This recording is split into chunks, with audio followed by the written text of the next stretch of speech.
నీకు కావలసినవన్నీ ఏం అక్కర్లు ఉన్నాయో, ఏం అవసరాలు ఉన్నాయో, ఏ సమస్యలు ఉన్నావో, దేని చేత నల్లగొట్టబడుతున్నావో నా తండ్రి తెలుసుకోనంత వెదరోడేం కాదు, కళ్ళు లేనోడేం కాదు. ఆయన చూస్తున్నాడు, వింటున్నాడు, రాస్తున్నాడు. నీకు ఎప్పుడెప్పుడు ఏదేది దక్కాలో, ఎలా అందుకోవాలో, ఏది నీకు ఎప్పుడు ఎలా ప్రాప్తించాలో మొత్తం రెడీ చేసి పెట్టాడు. ఆ ఘట్టాలు వచ్చినప్పుడు, ఆ సందర్భాలు వచ్చినప్పుడు, ఆ సన్నివేశాలు వచ్చినప్పుడు నువ్వు ఆశించినవి, అడిగినవి, అడగనవి కూడా నీకు అందేటట్టు నా దేవుడు డిజైన్ చేసి పెట్టాడు. డిజైన్ చేసి పెట్టాడు నా దేవుడు. ఆ సమయం వచ్చినప్పుడు అదే పరిగెత్తుకుంటా వచ్చింది నీ దగ్గరికి. నువ్వేం టెన్షన్ పడొద్దు, ఒత్తిడి గురి కావద్దు. నీ పిల్లల లైఫ్లు సెటిల్ అవుతాయి, వాళ్ళ భవిష్యత్తులు శుభప్రదం అవుతాయి. వాళ్ళ ఈళ్లు మించిపోతూనే లేదు, వాళ్ళకి కార్యం చేస్తాడు దేవుడు. దాని గురించి అసలు ఆలోచన తీసేయి.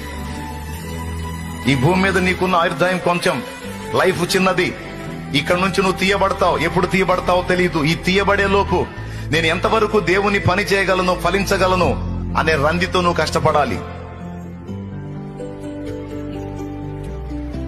ఆయన నీతిని, రాజ్యమును మొదట నువ్వు వెతకాలి.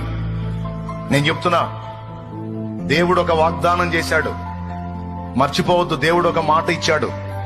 నా నిమిత్తము తల్లినైనను, తండ్రినైనను, అన్నదమ్ములనైనను, ఇండ్లనైనను, భూములనైనను, భార్యనైనను, పిల్లలనైనను తన ప్రాణముతో సహా ద్వేషించని వాడు నాకు పాత్రుడు.